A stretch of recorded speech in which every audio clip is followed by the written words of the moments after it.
Hi friends, இந்த video வந்து நம்ம என்ன பார்க்க போகிறோம் அப்படின்னு கேட்டிங்கன்னா, இப்போ வந்து நம்மளோட தமிழ் சினிமாவோட ப்ரொடியூசர்ஸ் கவுன்சில்லாம் சேர்ந்து இப்போ வந்து ஒரு அதிரடியான முடிவு எடுத்திருக்காங்க. அதாவது இனிமேல் வந்து திரையரங்கில் வந்து ரிவ்யூ பண்ணக்கூடாது அப்படின்ற ஒரு அஃபிஷியலான நியூஸ் கொடுத்துருக்காங்க. ஸோ அந்த நியூஸை பற்றி இந்த வீடியோ நம்ம டீட்டெயிலாக பேச போகிறோம். ஸோ நவம்பர் 14 கங்குவா திரைப்படம் வந்து ரிலீஸ் ஆகி நம்ம எல்லாருக்குமே தெரியும். இந்த திரைப்படத்துக்கு வந்து எக்ஸ்பெக்டேஷன்ஸ் ஏராளம் அப்படின்னு சொல்லலாம். ஸோ இந்த திரைப்படத்துக்கான ஐப்பு வந்து வேறு எந்த திரைப்படத்துக்கும் கிடைச்சதில்லை அப்படின்ற மாதிரி கூட சொல்லலாம்.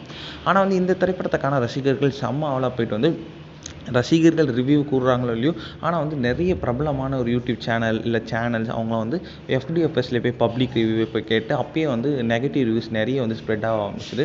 ஸோ அதனாலே வந்து தியேட்டர் ஓனர்ஸ்க்கு எல்லாருக்குமே வந்து செம்ம பெரிய ஒரு நஷ்டம் ஏற்பட்டுச்சு அப்படின்னு சொல்லலாம். ஸோ ரசிகர்கள் வந்து நெகட்டிவ் ரிவ்யூஸ் கூறுனால வந்து நிறைய அடுத்தடுத்த ஷோஸ்லாம் வந்து ரசிகர்கள் போகவே மறுத்தாங்க.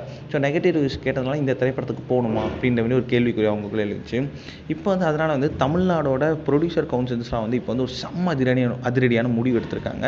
அதாவது அவங்க போய் தியேட்டர் ஓனர்ஸ் கிட்ட வந்து ரெக்வஸ்ட் கொடுத்துருக்காங்களாம். அதாவது இனிமேல் வந்து எந்த ஒரு திரைப்படத்துக்கும் வந்து எஃப்டிஎஃப்எஸ்ல ரிவ்யூ பண்ணவே கூடாது, எந்த ஒரு யூடியூப் சேனல் ஒரு பெரிய சேனலை உள்ளே விடாதீங்க அப்படின்ற மாதிரி இப்போ வந்து ரிக்வஸ்ட் கொடுத்துருக்காங்களாம். தியேட்டர் ஓனர்ஸ் வந்து அக்செப்ட் பண்ணிட்டாங்க அப்படின்னு நியூஸ் கிடச்சிருக்கு. இனிமேல் வந்து வர திரைப்படங்களுக்கு எதுவுமே வந்து எஃப்டிஎஃப்எஸ் ரிவ்யூ வராது அப்படின்ற மாதிரி சொல்கிறாங்க. முக்கியமான காரணம் வந்து ஒரு இந்தியன் 2, வேட்டையன், இந்த இப்போ வந்த கங்குவா இந்த படங்களுக்கெல்லாம் தோல்வி அடைஞ்சதுக்கு இந்த மாதிரி எஃப்டிஎஃப்எஸ் ஒரு ரிவ்யூ முக்கியமான காரணம் அப்படின்ட்டு அவங்க வந்து ரிக்வஸ்ட் கொடுத்தனால வந்து தியேட்டர் ஓனர்ஸ் அதை அக்செப்ட் பண்ணியிருக்காங்க அப்படின்ட்டு ஒரு நியூஸ் கிடச்சிருக்கு. இதுக்கப்புறம் என்ன ஆகுது அப்படின்ட்டு நம்ம வெயிட் பண்ணி தான் பார்க்கணும்.